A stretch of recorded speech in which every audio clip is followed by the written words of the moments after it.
Thank you for joining us. I'm very pleased today to welcome Slovenia's leading musician and poet, Vlado Kreslin. Kreslin's book, Instead of Whom Does the Flower Bloom?, his selected poems translated into English, many for the first time, is published by Guernica Editions in 2012, and we're very pleased to have Vlado with us today. Vlado has been considered the leading musician of Slovenia and is very popular throughout the Balkans. In fact, he's been called the Bruce Springsteen of the Balkans, which is probably a good analogy because he combines traditional folk music with his own original rock compositions, and he's very well known as well for his original poems, some of which are lyrics to his songs. He has traveled around the world as a representative of the Slovenian Ministry of Culture. He's traveled throughout the US for performances, and in 2009 he even got an honorary fellowship at Yale University. We're very pleased that he's joining us today, and we'll talk to him a little bit. He'll also play some of his songs for us. Vlado, welcome. Hi, hello. So to begin with, where did you grow up, and what does that region of Slovenia represent for Slovenes? Well, I grew up in Prekmurje, which is a region northeast of Slovenia, up there between Austria and Hungary.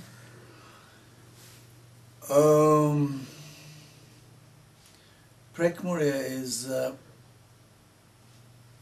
maybe a little different than the rest of... Well, Slovenia is quite a small country, but it has quite a few differences, you know, because we have these Alps and sea and flatlands where Prekmurje lies. And we also have many dialects, and Prekmurje, dialect from Prekmurje is maybe the most strange for the rest of the country. We also were, you know, not the part of Slovenia for, you know, for a long time, and Prekmurje is maybe was, or still is, was probably the most unknown part for the rest of Slovenians, you know, for the people from the center of the country. So it feels exotic even for Slovenes. Yeah, exotic, yes, that's the word. Yeah, maybe still feels a little bit exotic because of well, the kitchen is also a little bit different, you know, the food. The language, of course. The people are. I think the rest of Slovenians think that we are a little bit different in the way that we are. Maybe I don't know. You know, like people. They have a big river, Moravich. You know, rivers always mean, like the poet says, people down the river, they are happy to live. We are on flatlands, so we don't have these problems with the mountains. We could communicate in our history, we could travel, you know, we could influences going up and down the river.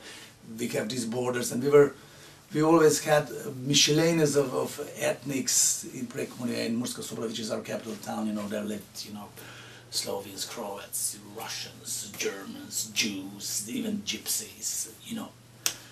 Maybe one of the most tolerant places in Slovenia. It used to be, and I hope it still is. Now, for some of your music is influenced by traditional Gypsy music, and also by music from elsewhere throughout the Balkans. And maybe you could talk a little bit about what is perhaps your most famous song, Black Guitar, which has to do with a story of a real guitar and is related to Gypsies living in harmony with Slovenes in the Prekmurje region. Well, that Black Guitar is a poem which is based on a true story by my father. My father, he bought his first guitar back in 1946 for his first pay. You know, he went to Maribor by train and then brought back this guitar, which, you know, his whole wages he gave for that guitar. It's quite a romantic story, and when he brought it back to Beltinci, to our small town, you know, local musicians, which were Gypsies also, you know, the news spread around that there's a guitar, a real good guitar, and then, you know, they had their instruments made by themselves, you know. It was 60 years back, you know, and then they asked him to borrow the guitar because they had a gig right there, and then he borrowed the guitar, and afterwards when he quit borrowing it because the guitar always came back without strings and things like that. Then they asked me when the father was in the office, you know, so I gave it, and after 30 years, their small, you know, their grandchildren asked me in a pub, what about the guitar? And I grew up about that guitar, but it's still there. My father still has that guitar and he still plays it, and he's actually now last 20 years member of my band, and he's 84 and he still comes in a black suit like, you know, like Johnny Cash. He plays his songs. He's really great now. And because it is the story connected with the gypsy community, so I thought that it should also have the melodic side, you know, the musical part should be colored by gypsy music style, you know. So I suggested to my partner Miro Tomasini, with whom we make most of music. Most time we work together, you know. So I'm doing the lyrics, he does the music. Sometimes I work some of the songs, I work alone, it depends. So I suggest that, you know, he studies a little bit, you know, this kind of music, and he did it. It was 1983, something like that, you know. It was still quite not so popular. I mean, I was beginning of 80s. I was quite into gypsy music, but it was not so very popular then, you know. Even it was before this ethno movement, before world music movement, all this stuff, you know. All before that, and it was the first such song which came out, and it was quite a shock. What's that, you know? The violins, the story about some guitar about gypsies. What's that, you know?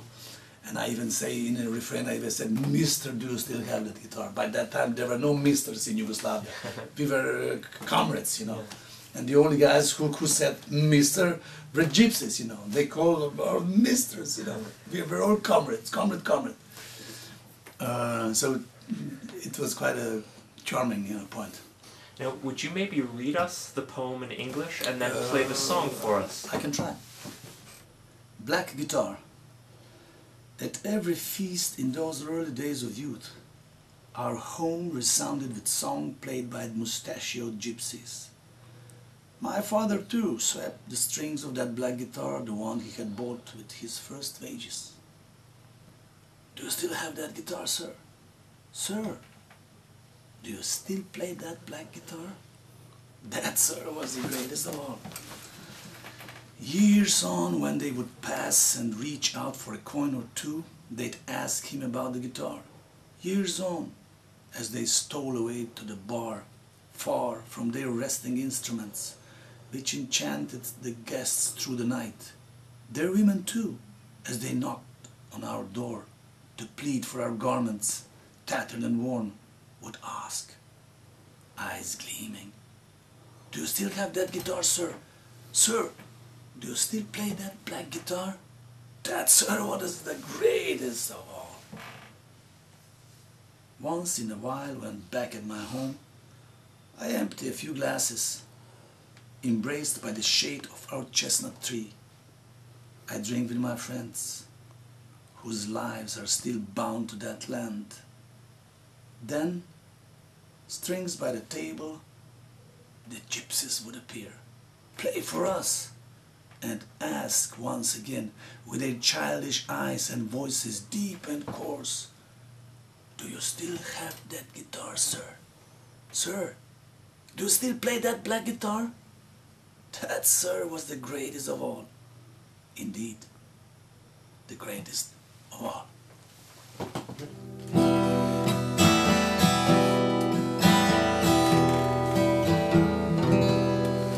Bil še Vladek, so kot vedno za praznik prišli bakati cigani v hišo igrat.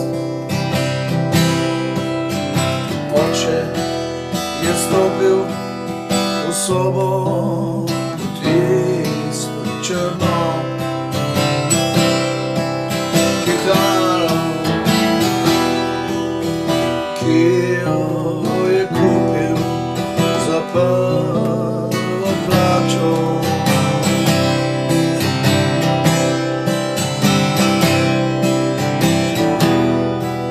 Gospod, tisto kitaro še imate? Gospod, tisto črno kitaro še imate?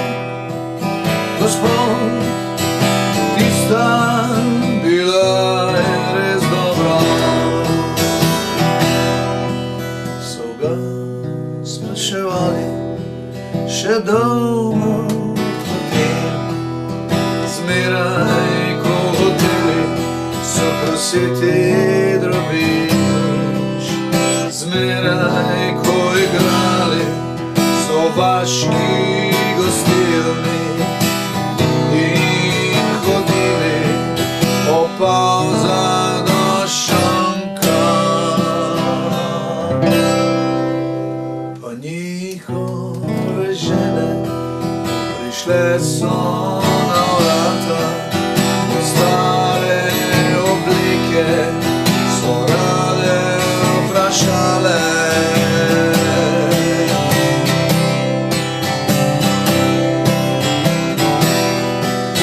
Gospod, tisto kitaro še imate?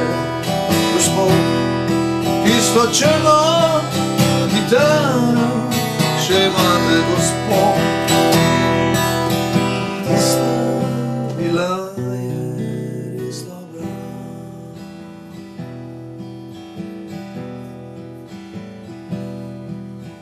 Včasih, ko pridem domov, sedim pod kostanji in pijem s prijatelji, ki tam še živijo. Takrat skoraj vedno pri mizi za nas zaigrajo in vprašajo otroški obrazi s hripavim glasom.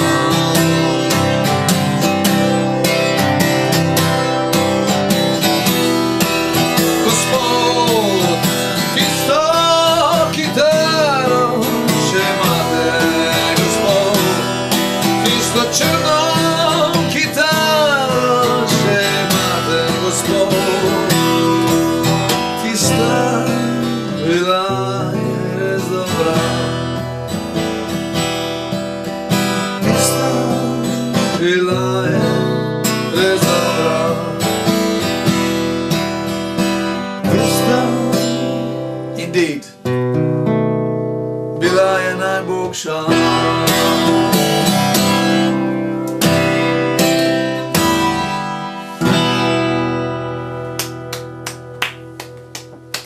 Bravo.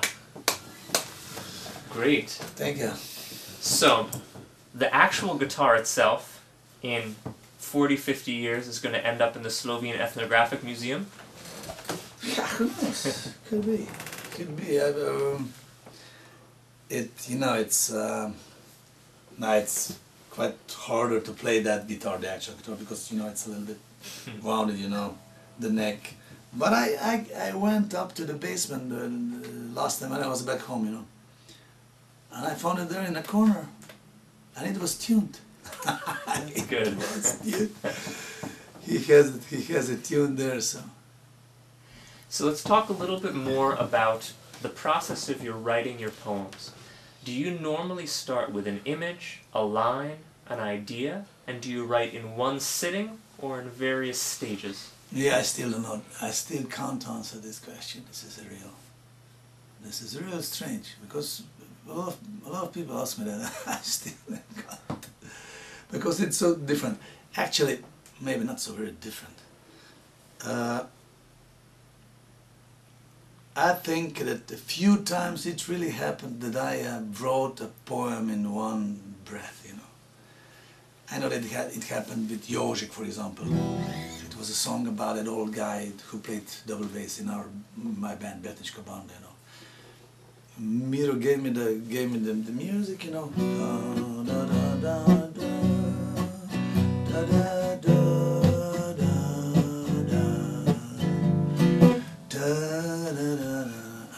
home, you know, and I already had a picture. I had, you know, the music was very melancholy. It was very fitting. I felt it, and I saw the picture of that man, you know. And in the morning, I had a song. I had a poem. But actually, it happens rarely, you know. So that when I do alone, you know, when I write all, you know, the whole song, words and music, then I don't know, then mostly I have some melody, you know, I have something, and then I keep, you know, everything starts like just playing something, you know. Once, last time when I was sitting here, I remember one song that my wife came from the kitchen, and it was really, she's a very good cook, I must say that. And it was really smelling great from the kitchen. It was, I don't know, in the evening, we cook every evening, you know, or maybe it was Sunday morning, you know, Sunday noon, I don't know. But as I saw her, you know, I was just like that, you know. And she came in here, and I said, "Stavo je easy, stavo se da." Stavo easy, stavo se da, which means it's easy to live, even not without live. It's easy with you. How would you say that? Stavo se da. Yeah, it goes smoothly with you. Yeah, easy. Yeah. And then I said, "Oh my God, this is not bad." You know, and I was already here, and I started. Stavo je easy, stavo se da. So I started actually at the end, you know. I had this, I like this, you know. Stavo je easy, stavo se da. It was a joke, you know, everybody laughed. Funny, yeah. You know, what's that, stavo je easy, stavo se da, you know. I never thought that it should be, you know. But then I kept on playing, and I said, oh, not bad actually, you know. Then I started to work on it from the end to the, you know, this is the end of the song. Stavo easy, this is the last line, totally last. And before I speak in every chorus, I speak about how you grew up and how you are, you know, teenager, and how you play with the old band, and how this band is up there in heaven. And then at the easy I say this last line.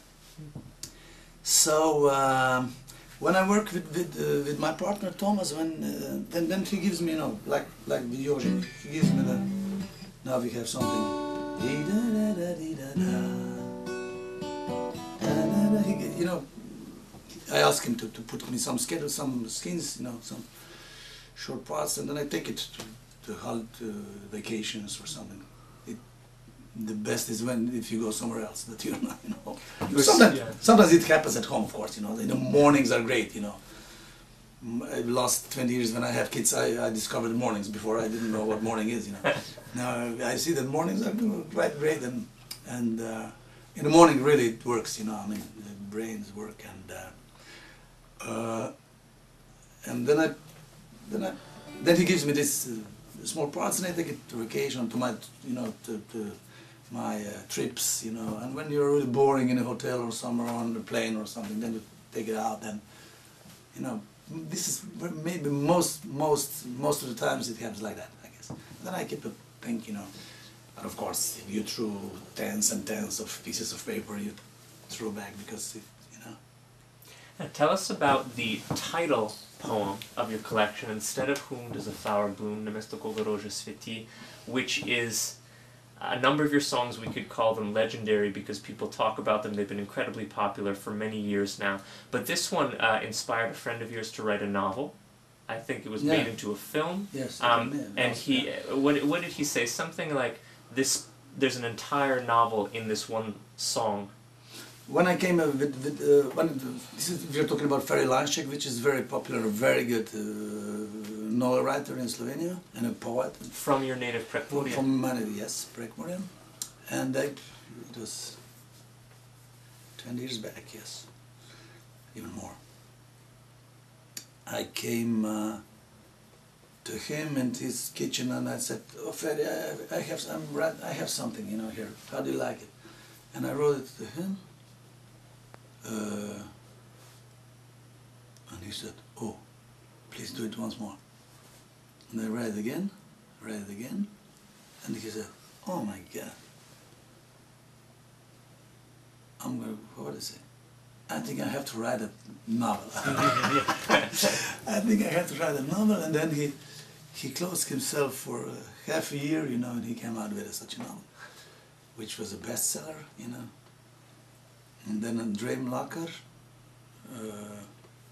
movie director, he wrote a novel, and I think he said something similar. "Oh, I must make a movie." Yeah. You know? But everything starts with everything started with I think me and my father, we were at some funeral back in Prekmurje, you know, and we were standing at the funeral right in the back, you know, and we heard there was a main street passing there, and we heard people with cars celebrating somebody that was getting married, you know, with cars, doo-doo, everybody happy, you know. And my father looked at me, he did like that, he said, "You see, someone this way, the other guy this way." You know. I think that gave me because in the song I say that if the soil over my grave, soil will be as rich as to have a flower or two if someone will take care of that grave. Someone will care, actually. This flower will give to someone tears and to someone honey. I mean, I meant the bees, you know. So that's what was the point, you know. So, and, would you maybe read us that poem as well, and then play the song? I can try. Instead of whom does the flower bloom? On a night when I share the vast skies with the storks, beneath the floating screen of haze, alone and silent, I mingle with them, feet upon the rain-scented grass. As the first sunbeam eats through the dark, we are drawn from the pool of our dreams, and new desires once tied to the sheltering moor now vanish as they sail into the heavenly blue. Instead of whom does the flower bloom? Instead of whom does my heart pound? What skin smells sweetest of all? And what song needs my voice to strike the stars? Should the grasses bloom above me, some eyes will melt in tears, while others will see only a flower. Instead of whom does the flower bloom? Instead of whom does my heart pound? What skin smells sweetest of all, and what song calls for my voice?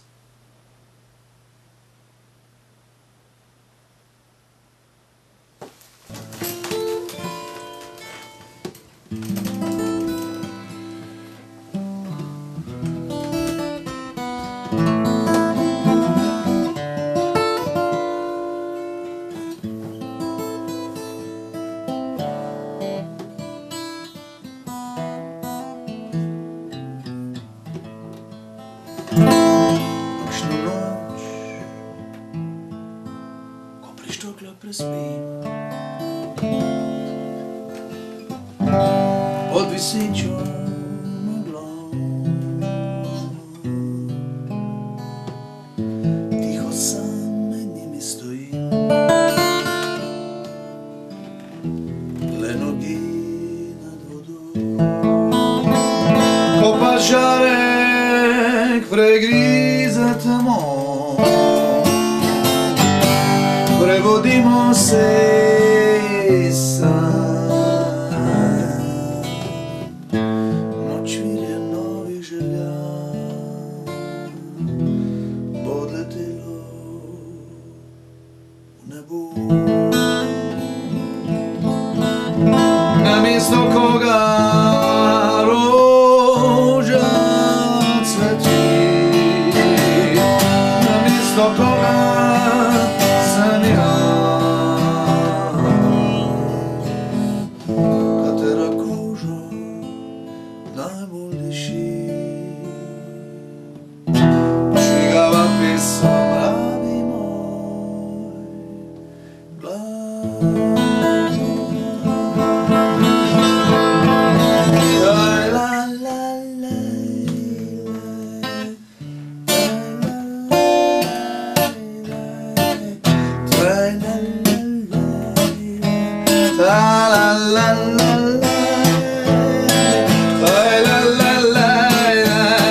pisal, dragi moj glas.